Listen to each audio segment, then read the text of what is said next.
Di suatu pagi yang berselimut kabut tebal, seakan mentari pagi tak kuasa menampakkan sinarnya. Aku yang kala itu sedang menikmati secangkir kopi di teras, dengan ditemani rokok kesukaanku. Tiba-tiba saja terganggu dengan kedatangan Cindy, adik perempuanku. Ia tiba-tiba saja duduk di sampingku yang langsung menyeruput kopi hitamku. "Bang, abang tahu nggak lowongan kerja buat cewek?" tanya Cindy kala itu. "Emangnya buat siapa?" tanya aku balik pada Cindy.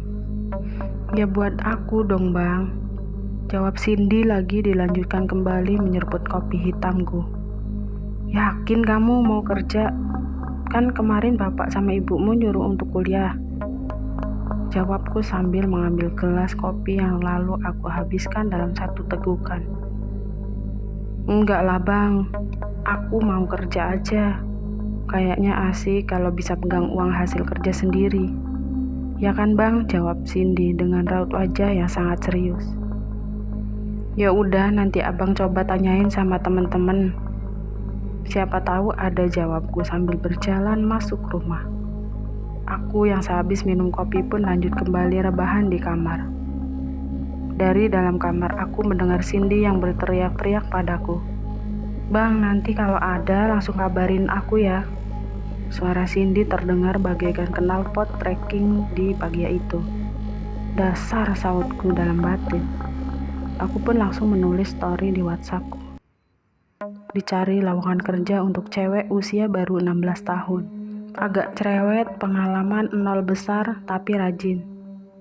Ya, kira-kira seperti itulah tulisan di story WhatsAppku kala itu. Nah, kalau storyku yang agak nyeleneh itulah sehingga teman-teman di kontak WhatsAppku pun banyak yang langsung membalas. Ya, meski banyak yang membalas dengan guyonan, tapi ada juga beberapa yang menanggapinya dengan serius. Dari beberapa temanku yang membalas dan memberitahu soal adanya loker yang aku cari. Dari beberapa info lowongan kerja yang temanku berikan kepadaku, aku lebih tertarik balas komenan temanku yang bernama Toi. Ya Toi. Toi memberitahukan jika ada lowongan kerja untuk cewek di toko tempat adiknya bekerja, yaitu menjadi karyawan di toko sembako yang berada di cabang.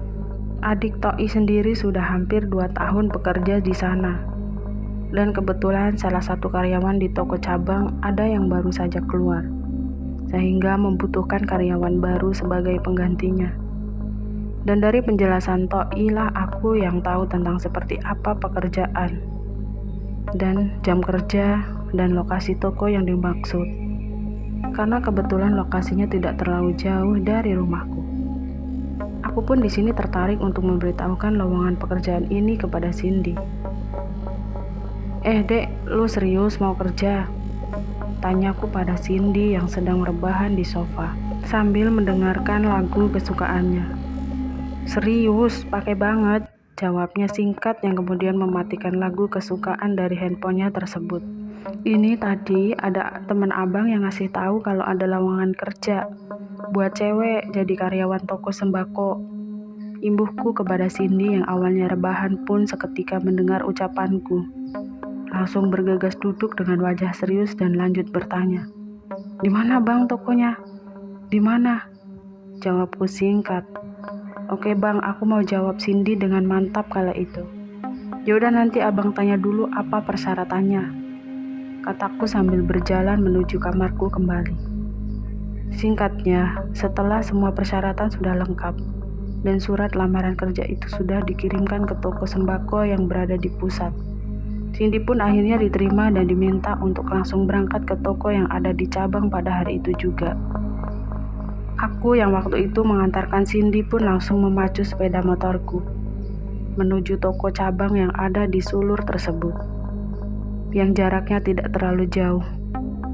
Tak sampai butuh waktu lama, tibalah kami di depan toko yang bisa dibilang tidak terlalu besar, dengan banner yang berukuran besar terpampang kala itu di depannya, bertuliskan toko sembako Pak Edi. Di situ kami pun disambut 2 wanita, yang satu mengenakan hijab dan yang satu lagi memakai topi dengan rambut panjang. yang terikat dan mengenakan seragam, yang ada tulisan sama dengan banner yang terpampang di depan toko tersebut. Ya, mereka adalah karyawan toko tersebut. Mereka pun yang sudah tahu akan maksud kedatangan kami, karena telah memberitahukan sebelumnya dari toko pusat jika akan ada karyawan baru. Mereka pun langsung mempersilahkan kami masuk. Dan dari perkenalan inilah aku pun tahu jika nama mereka Adelia dan Mila. Karena waktu itu masih jam kerja dan ada beberapa pelanggan, aku pun yang merasa tak enak langsung berpamitan untuk pulang dan meninggalkan Cindy di sana. Karena memang dia harus langsung kerja di hari itu juga. Dan sebelum pulang kala itu aku pun berkata kepada Cindy, "Besok abang anterin baju gantimu dan jangan lupa kerja yang rajin." "Oke siap bang," jawab Cindy. Singkat cerita, sudah hampir 2 minggu lamanya Cindy bekerja di toko tersebut. Dan di suatu pagi ketika aku masih terlelap dalam dekapan selimut hangatku, aku pun dikejutkan oleh nada dering dari handphoneku yang tiba-tiba saja berbunyi. Ternyata Cindy yang meneleponku. Dia memintaku untuk nanti siang jam 12 menjemputnya di toko. Karena memang waktu itu adalah hari Minggu dan toko buka hanya sampai siang. Cindy pun berencana pulang dan tidur di rumah untuk semalam lalu akan kembali masuk kerja di hari Senin. Akhirnya siang itu pun aku menjemput Cindy ke toko, tempatnya bekerja, dan langsung saja mengajaknya pulang. Sesampainya di rumah Cindy, aku pun langsung ikut rebahan. Bapak dan ibu yang berada di depan TV sambil bercerita pengalaman-pengalamannya beberapa hari selama bekerja di toko. Sedangkan aku langsung masuk ke kamar untuk lanjut rebahan dan berhayal. Tak beberapa lama terdengarlah ketukan dan disusul teriakan cempreng yang memanggil-manggil namaku. Ya, suara itu adalah suara cempreng Cindy adikku. Dengan sedikit malas aku pun lalu bangun dari tempat tidur dan membukakan pintu kamar. "Ada apaan lagi sih?" tanyaku pada Cindy. Tanpa aku suruh masuk, Cindy pun langsung menyelonong masuk ke dalam kamarku. Lalu langsung rebahan di tempat tidur ternyamanku, yang kemudian aku susul duduk di kursi yang ada di samping tempat tidurku itu. Kemudian Cindy pun langsung duduk dan berkata, "Bang, tahu nggak? Toko sembako sempat aku itu kerja angker," ucap Cindy dengan raut wajah yang serius, tapi tetap terlihat konyol bagiku. Angker bagaimana sih? Maksudnya, tanyaku dengan kemudian menyalakan sebatang rokok. Cindy pun lalu bercerita kalau ia sering melihat terjadi penampakan di toko tempatnya bekerja. Bahkan kala itu Cindy, Mila, temannya itu bercerita kalau dia pernah beberapa kali melihat sosok hantu di kamar mandi yang ada di belakang toko. Sosok itu berwujud wanita dengan pakaian lusuh dengan wajah yang rusak.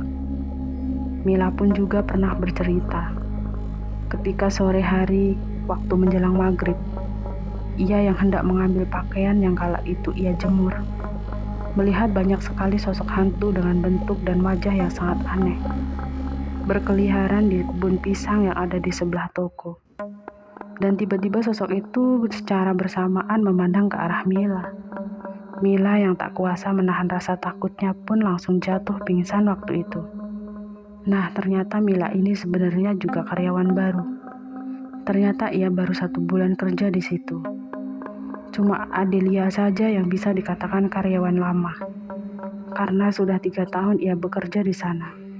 Yang dimana awal tahun pertama ia menjaga di toko pusat, yang kemudian ia lalu dipindahkan ke toko cabang di sini. Adelia sendiri waktu itu juga menuturkan, ketika pertama kali menempati toko, ia sering mendapati keganjilan-keganjilan, di mana ketika malam hari, ia dan temannya yang dulu sering mendengar suara benda digeser, suara ramai seperti orang yang beraktivitas, yang diselingi suara tawa yang samar-samar terdengar.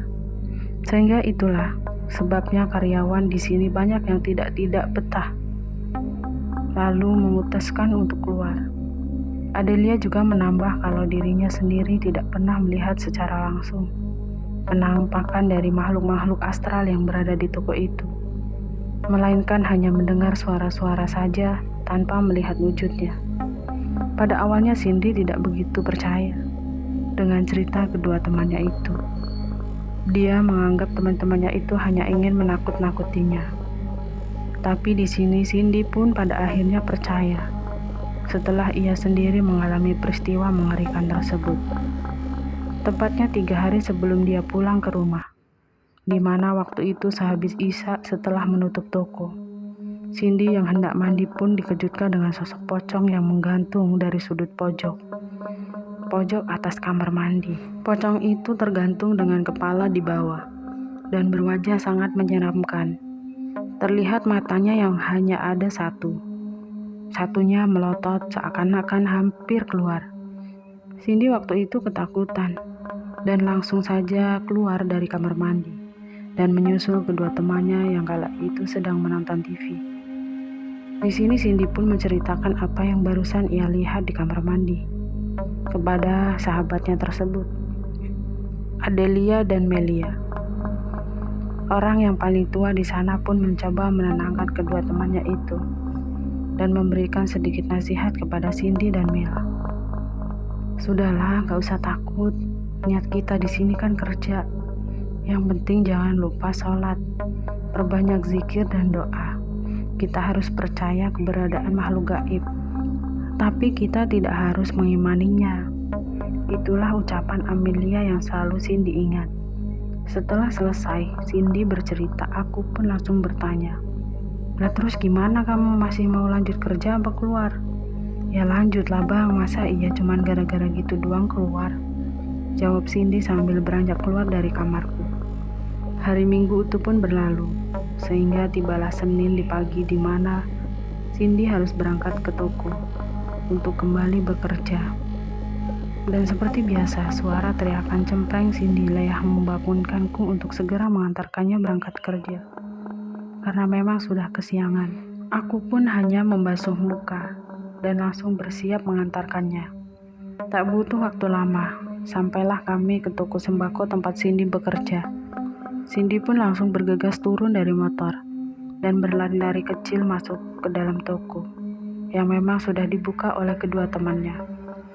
Tanpa berpamitan dulu kepadaku, aku pun yang awalnya berniat untuk langsung pulang, pada akhirnya mengurungkan niatku setelah melihat ada warung bakso di sebelah toko tempat Cindy bekerja. Aku lalu memutuskan untuk makan bakso terlebih dahulu di sana sebelum pulang karena memang aku belum sarapan.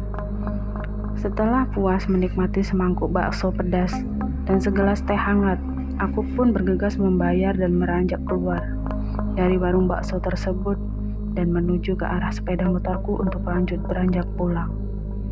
Tapi baru saja beberapa meter, aku merasakan ada yang aneh dengan sepeda motorku. Dan ketika aku berhenti dan mencoba mengecek ban belakang motorku, benar saja, ban belakang sepeda motorku bocor. Pada akhirnya aku pun harus menuntun sepeda motorku, yang untungnya tak jauh dari situ ada sebuah bengkel.